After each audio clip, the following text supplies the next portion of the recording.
Wall Street, taking over, it just brought back some images from that time in 61, 62, 63, when we battled racism in the South. But this time, you have a group of people who were like dealing with some things that are troubling my mind now. It was just wonderful to like turn on the TV and see my people say, you got to come and deal with it. Wonderful. I've been in the movement for over 50 years. I live in Greensboro, North Carolina, the home of the historic city movement that spread across the nation.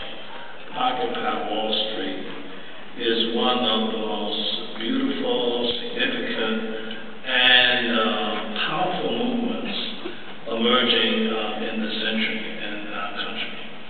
I started the movement as an activist in high school in Richmond, Virginia, and moved on to Duke University in the 60s, one of the first black students, and I am just ecstatic about the fact that that is happening in New York, in my hometown, Greensboro, all over this country, all over the world.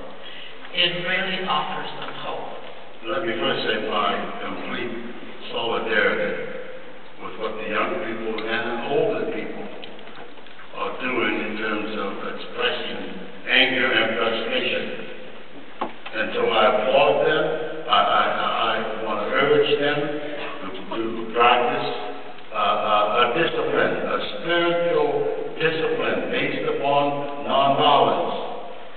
Having been on the staff of SNCC, the Student Nonviolent Coordinating Committee, in Mississippi, in Alabama, in Georgia, went to jail, I let out a yell. It is so time for this. When was it going to happen?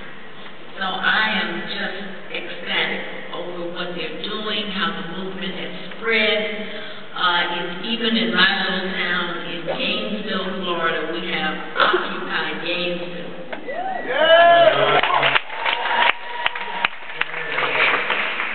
Must, out of relative obscurity, discover its own mission and then fulfill that mission or deny it.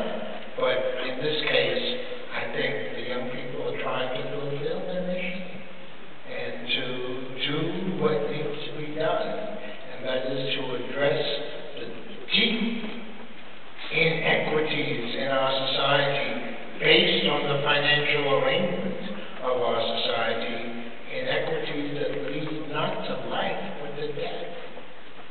When we think about the most precious things that we have, number one, it's our bodies. Number two, it's our time. This, to me, is the start of a whole new movement. We've done the civil rights movement, we've done the women's movement, we've done the movement for LGBT equality, the environmental movement, and the peace movement.